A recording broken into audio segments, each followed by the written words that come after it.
Les amis, bonjour à tous, voici les clés du soleil, hop, elles sont là. Il s'agit d'une Seat qui a tout d'une grande, il s'agit de la nouvelle Seat Ibiza et on va voir l'essai tout de suite dans cette vidéo. Alors au sommaire de cette vidéo, on verra déjà les évolutions de cette nouvelle Seat Ibiza. Et puis bien sûr, on fera le tour extérieur, le tour intérieur, les consommations, les tarifs, les options. Et je vous ferai un point aussi sur ses concurrents directs puisque elles sont nombreuses dans la catégorie des citadines. Allez, c'est parti.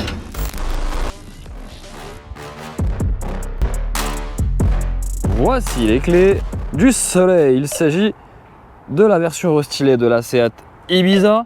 Vous savez, cette petite citadine espagnole qui risque de vous faire danser le flamenco. Alors c'est vrai que de profil, déjà, cette Seat Ibiza, elle est très dynamique. Rajoutez à cela des très belles jantes de 18 pouces en option. Ouais, 450 €, ces jantes de 18 pouces appelées Black Machined. Alors elles sont très belles, elles dynamisent un peu le style de la voiture. Elles sont très bien réussies, difficiles peut-être à laver derrière cette partie-là. Regardez, freinage à disque bien sûr, avec un disque ventilé. À l'arrière, on n'a pas des freins tambours, on a des freins à disque, ça c'est plutôt pas mal, donc ça freinera beaucoup mieux que des freins tambours. Et puis c'est vrai que ce blanc Nevada est plutôt pas mal, facturé 500 €. Donc il faut savoir qu'en option, on a à peu près 3000 € d'options. Alors c'est sur cette vue 3/4 arrière qu'on pourra voir les quelques évolutions de cette dernière Seat Ibiza, notamment avec ses jolis feux filaments à LED. Et puis bien sûr, cette écriture en manuscrit que vous pouvez aussi au catalogue supprimer gratuitement.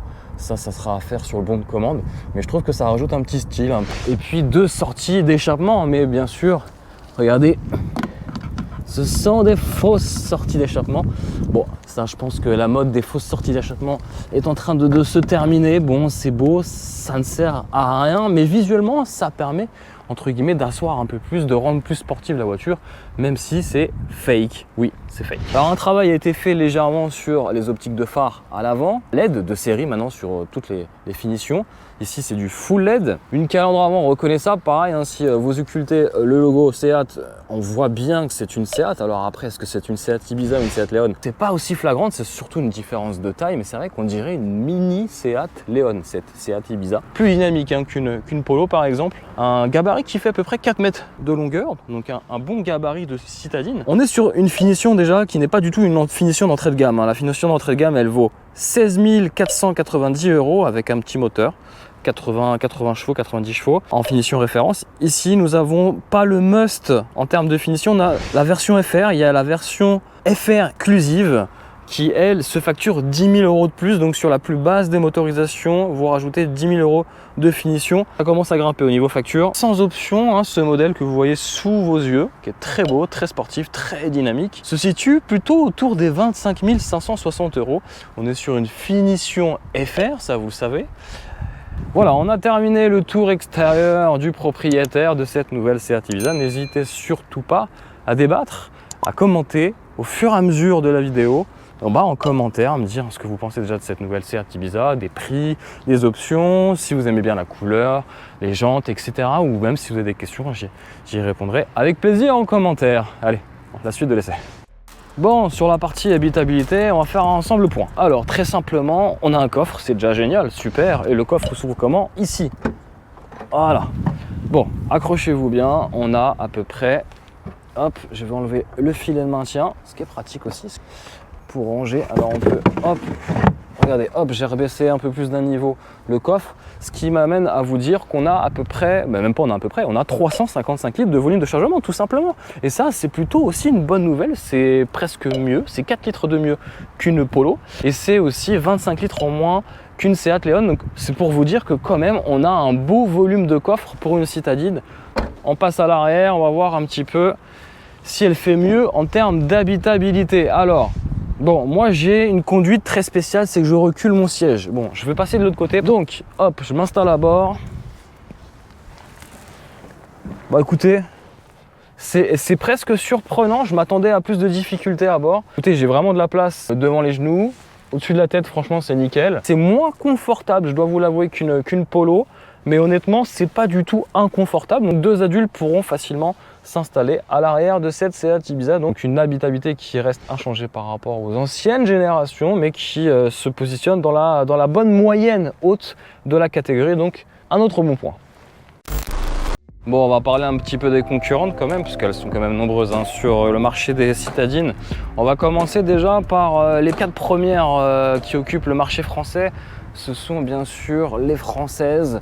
On a la Peugeot 208, la Renault Clio 5, Citroën C3 et aussi la Dacia Sandero qui est là, explose les records de vente, qui reste quand même beaucoup moins cher.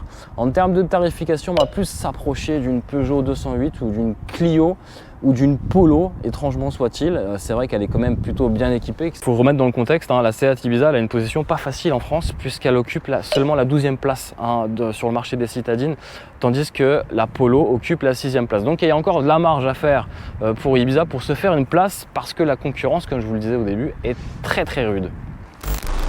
Bon, le petit moment où je raconte ma vie, mais tout ça pour vous dire que je suis en train de la regarder là, de loin. Alors, cette Seat Ibiza est là de près, mais du 18 pouces sur une citadine, c'est quand même osé, hein, clairement. Bon, allez, on reprend la route à bord de cette jolie Seat Ibiza.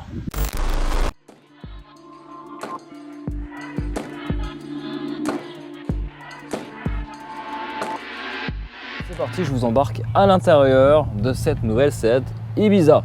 Alors attention, hein, on a toujours quand même ces fameux plastiques durs, il y a des petites mousses, il y a du faux cuir, il y a du faux alu, bon bref. C'est le changement d'ambiance, ça fait plaisir de voir un bel intérieur dans une Seat. Il s'inspire clairement de sa grande sœur, la Seat Leon. Et ici vous avez une sellerie spécifique à cette finition FR, d'ailleurs je vais vous en parler tout de suite. Réglage manuel. Première différence avec la Polo, ce sont les sièges, hein, avec une assise plus dure, une mousse plus dure que sur les sièges de la Polo Airline que j'avais essayé. Déjà on le voit, c'est moins quali en termes de finition clairement que la Polo, ça c'est sûr. Je m'installe à bord, voilà, j'ai allumé les écrans pour que vous puissiez vous en rendre compte. On a un écran Digital Cockpit ici de 10 pouces, voilà, c'est quasiment la même dalle numérique que la Polo. Et ensuite, vous avez cet écran tactile de 9 pouces. Nouvelle interface, nouvel habitacle, changement d'ambiance par rapport à l'extérieur. L'extérieur, il y a eu très peu d'évolution. Là, clairement, ça fait plaisir. Vous avez aussi en option à 50 € l'éclairage de nuit. Vous allez voir, c'est plutôt pas mal. Ils ont mis des LED dans les aérateurs, un peu comme les Mercedes Classe A. Et c'est vrai qu'elle se met à jour techniquement et technologiquement parlant. Puisque là, c'est vrai que ça fait plaisir de voir toute cette technologie. Et puis ça fait aussi surtout plaisir, c'est que Seat, ils ont eu l'esprit malin par rapport à la Polo, c'est qu'ils ont gardé ces fameuses touches, vous savez, ces touches qui font aujourd'hui plaisir à avoir dans une voiture parce que le tout tactile, non merci, en tout cas pour ma part, non merci. USB-C, vous avez 2 prises. On gardera bien sûr l'ancien frein à main, moi j'aime bien. Et puis là, vous avez aussi toutes les aides à la conduite. Sur une Seat Ibiza, c'est quand même assez impressionnant d'avoir le Travel Assist, le régulateur de vitesse adaptatif, qui vont donner du confort hein, sur les longs trajets. Point négatif quand même, j'ai été surpris, alors vous allez peut-être me dire, ça existait déjà sur les anciennes Seat Ibiza, il n'y a pas de lumière de courtoisie. Et ça, j'ai été surpris parce que ça, j'ai ça dans la Polo, même dans ma Polo depuis 10 ans, mais pas sur celle-ci. Donc ça, c'est étonnant. Et pareil pour le passager, pas de lumière. Les seules lumières, c'est là, ici, sur le plafonnier central. Et alors, autre chose étonnante, c'est qu'hier soir, ma fille me disait « Papa, j'arrive pas à allumer la lumière ». Normal, à l'arrière, il n'y en a pas. Bon, en termes de navigation, ça reprend la même navigation que la Seat Leon, donc il faut un peu s'habituer. Voilà, ça fonctionne plutôt bien. Vous avez 2 types de menus, en fait, vous avez un menu, on va dire, sous forme de tuile, comme ça. Donc pour les geeks, vous allez aimer. Et puis vous avez un menu un peu à la Android, comme ceci. Et là, vous allez pouvoir voir un peu les différentes consommations. Vous voyez, là, je suis autour des 7 litres au 100, sans avoir vraiment trop carburé et trop peu utilisé le mode sport, hein. J'étais plutôt en mode éco comme vous pouvez le voir.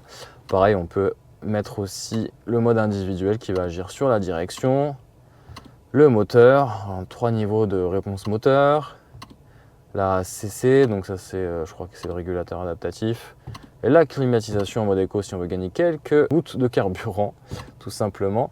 Et puis vous avez maintenant la possibilité de connecter votre smartphone Android ou Apple CarPlay et même le fait d'avoir le Mirror Link disponible. Donc ça c'est plutôt aussi une bonne nouvelle. Finition FR aussi sur ce volant, joli volant que j'aime bien, avec ce petit méplat un peu sport, c'est bien. C'est vraiment cool. Et puis pareil, vous avez ce Digital Cockpit, pareil, que je vous ai montré tout à l'heure. Vous pouvez à peu près régler tout ce que vous voulez. Ça fait plaisir de voir ça sur une citadine. Là, vous avez aussi la possibilité de recharger votre téléphone par induction. Pour 265 €, vous avez le Keyless Access. En gros, vous supprimez les clés, vous les gardez bien sûr sur vous, mais vous n'allez plus les utiliser pour démarrer ou pour ouvrir la voiture, puisqu'une fois que vous les avez sur vous, tout se fait magiquement, tout s'allume magiquement. Ça, c'est plutôt une bonne nouvelle. Alors oui, j'ai oublié tout simplement quand même, on va faire un petit tour sur les... la boîte à gants, bon, elle n'est pas ultra grande, mais elle fait le taf. On reste dans une citadine, on a un petit arrangement ici. Et les vides-poches ici, vous allez pouvoir mettre une sympathique bouteille d'eau, ça c'est plutôt pas mal. Bon, plastique dur, oui, je sais. Vous avez aussi en option la possibilité de mettre un système audio Beats. Ok, bon, je sais pas ce que ça vaut. Donc au-dessus de moi, si vous voulez plus de luminosité, au lieu de faire un trou dans le toit, je vous conseille quand même de prendre l'option toit ouvrant à plus de 700 €. Mais attention, ça rallonge les délais en termes de production. Voilà tout, n'hésitez pas à réagir en commentaire, à me dire si vous avez bien apprécié cet intérieur sur cette Seat Ibiza ou clairement vous préférez celui de la Renault Clio ou de la Peugeot 208 ou tout simplement de sa cousine, la Polo, la Volkswagen Polo. Eh oui.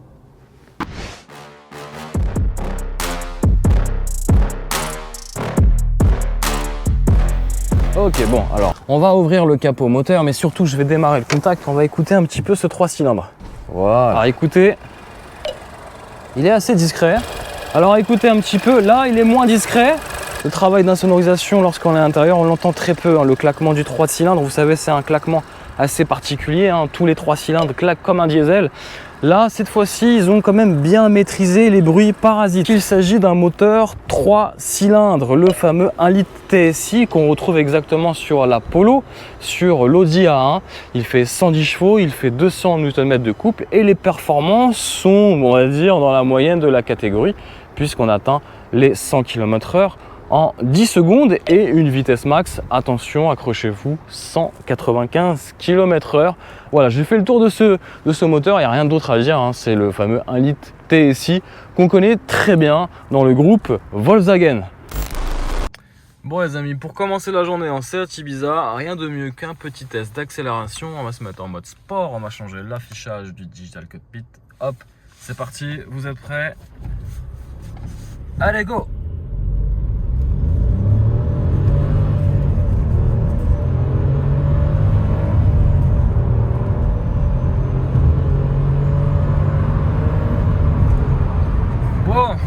Un petit peu linéaire et on atteint les 100 km/h, accrochez-vous bien, en 10 secondes tout rond. Voilà tout. Allez, on continue l'essai de cette Seat Ibiza, nouvelle Seat Ibiza. Bon, petite caméra de recul, j'ai oublié de vous en parler tout à l'heure. Bon, ça va, ça respire pas non plus la haute qualité HD. On n'est pas sur une Maybach, on est sur une Seat Ibiza. Donc ça, c'est vite pardonné, excusez-moi, mais là, on est sur une citadine. Et déjà, là, une caméra de recul, c'est déjà bien, sur un grand écran qui fait presque 9 pouces. Donc, on y va, c'est parti. Je vous disais, un rayon de braquage assez intéressant. Elle se faufile partout, cette Ibiza, partout. C'est très très simple.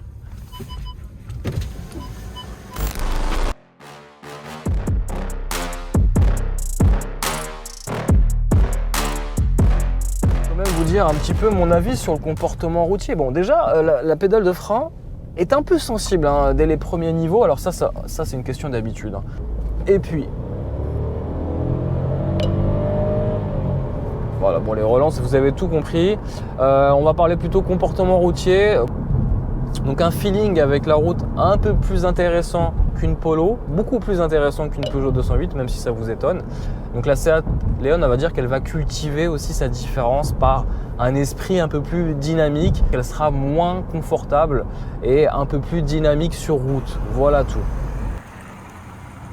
Bon, vous êtes plutôt boîte mécanique ou boîte automatique pour une citadine? À vous de me dire ce que vous en pensez en commentaire. Moi j'ai envie de vous répondre pour tous ceux qui se posent la question. Ça dépendra tout simplement déjà de votre besoin, de votre utilisation au quotidien et de votre budget. Si vous avez les moyens de vous prendre une boîte automatique, vous êtes tenté, allez-y. Franchement c'est une bonne chose. La boîte DG7 elle est très bonne, elle est réactive quand il le faut, quand on se met en mode sport, elle arrive à calculer le bon rapport, au niveau de rapport et descendre d'un rapport au bon moment. En mode éco, l'avantage c'est qu'elle se mettra en mode roue libre, donc ça permettra d'avoir quelques économies de gouttes de carburant à la clé, c'est pas anodin sur une citadine. Et puis si vous êtes limité sur le budget, que vous faites beaucoup de routes de campagne, prenez peut-être une boîte mécanique qui fera aussi bien l'affaire. Donc l'Esprit Seat c'est quoi avant tout? C'est une voiture entre guillemets sportive, beaucoup plus sportive en tout cas, avec un châssis plus ferme, des jantes de 18 pouces quand la Polo a du 17 pouces. Donc c'est vrai que sur des revêtements un peu sensibles, une route pas forcément ultra bien confortable, on voit, vous le voyez, avoir des petits mouvements de caisse, une suspension assez dure. Les jantes de 18 pouces n'aident pas forcément à cela malheureusement. Alors en termes de relance, bon, le petit 3 cylindres, heureusement qu'il y a le turbo derrière hein, pour le booster un petit peu. Les relances sont plutôt satisfaisantes hein, pour une voiture de ce gabarit. On est sur une citadine, c'est plutôt pas mal. En termes de confort, malheureusement, ça se dégrade. Ça se dégrade beaucoup si vous la comparez à la nouvelle Polo. La Polo est beaucoup plus confortable, l'assise, les sièges, la sellerie est beaucoup plus confortable. Et puis les suspensions, j'ai l'impression que sont un peu plus raides. Sur la boîte sport, hein, le mode sport en ville, ça sert à rien. On va se mettre en mode éco. Voilà.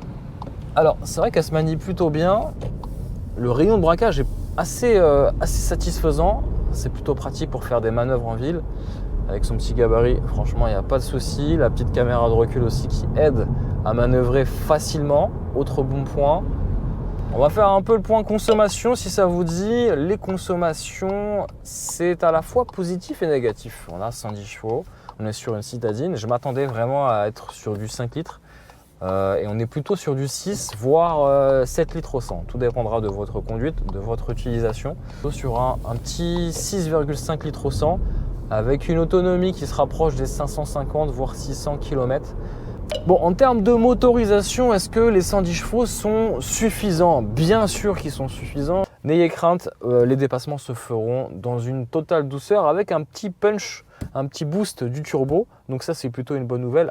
Sur les motorisations avec une puissance inférieure, par contre, il faudra quand même jouer beaucoup de la boîte de vitesse pour doubler dans un silence pas forcément certain avec ce 3 cylindres qui manque clairement de noblesse, mais on est sur une citadine, on lui pardonne 3 cylindres. Ça ne me choque pas sur une citadine. Alors est-ce que vous hésitez avec la version 150 chevaux?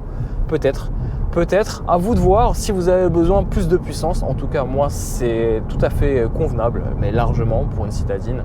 Ça assure les dépassements, ça assure les relances, ça assure les accélérations. Là où je pourrais peut-être être plus hésitant en regardant, c'est sur les motorisations inférieures. Le 95 chevaux va être pas mal, mais il faudra juste avoir l'idée en tête que vous êtes là pour faire que de la ville et que le 95 chevaux sera peut-être un peu juste si vous voulez partir en vacances avec. Avec celle-ci, pas de problème. Donc honnêtement, elle coche quand même pas mal de bonnes cases, même s'il y a des petits détails qui me chagrinent un peu. Des manques clairement sur voilà, un éclairage de plafonnier. Ça me sert peut-être à rien pour moi, mais c'est des petits détails que j'avais l'habitude de voir sur des petites voitures et qu'aujourd'hui ils ont été supprimés ou voire n'ont jamais existé sur une Seat Ibiza. Donc ça sera ces petits détails qui feront peut-être hésiter entre une Polo, une Seat Ibiza ou une Peugeot 208 ou une Renault Clio ou une Citroën Cetra. Bref, elles sont beaucoup dans la catégorie des citadines. Bon voilà les amis, j'ai terminé cet essai de cette Seat Ibiza. Alors nouvelle Seat Ibiza, oui et non. Nouvelle, oui à l'intérieur, non à l'extérieur. Il y a très peu d'évolution. Par contre, je suis agréablement surpris de conduire cette Ibiza dans le bon sens du terme. Par contre, je suis quand même assez choqué entre guillemets de débourser plus de 25 000, 26 000 euros dans une citadine, certes bien équipée, bien optionnée, surtout bien équipée. Il y a très peu d'options, mais quand même, c'est quand même une certaine somme pour une citadine. Voilà tout. J'espère que cet essai vous a plu. Si c'est le cas, n'hésitez pas à donner un peu de force. Voilà le pouce de la fidélité, le pouce du soutien pour cette vidéo. Et surtout, n'hésitez pas à me dire ce que vous pensez de cette Seat Ibiza en commentaire, ce que vous pensez du prix, de ses concurrentes, si vous hésitez sur la motorisation, avec une Polo ou quoi que ce soit, n'hésitez pas, je serai là pour y répondre ou d'autres seront là pour apporter plus de précision. C'est ça la force des commentaires, c'est pas de commenter pour rien, commentez aussi avec bienveillance s'il vous plaît. Allez, je vous dis à très vite pour de nombreuses aventures, en vidéo bien sûr, sur la chaîne Vlogcars Passion. N'hésite pas à t'abonner si ce n'est pas le cas et surtout n'hésite pas à nous suivre sur Instagram. Allez, ciao ciao!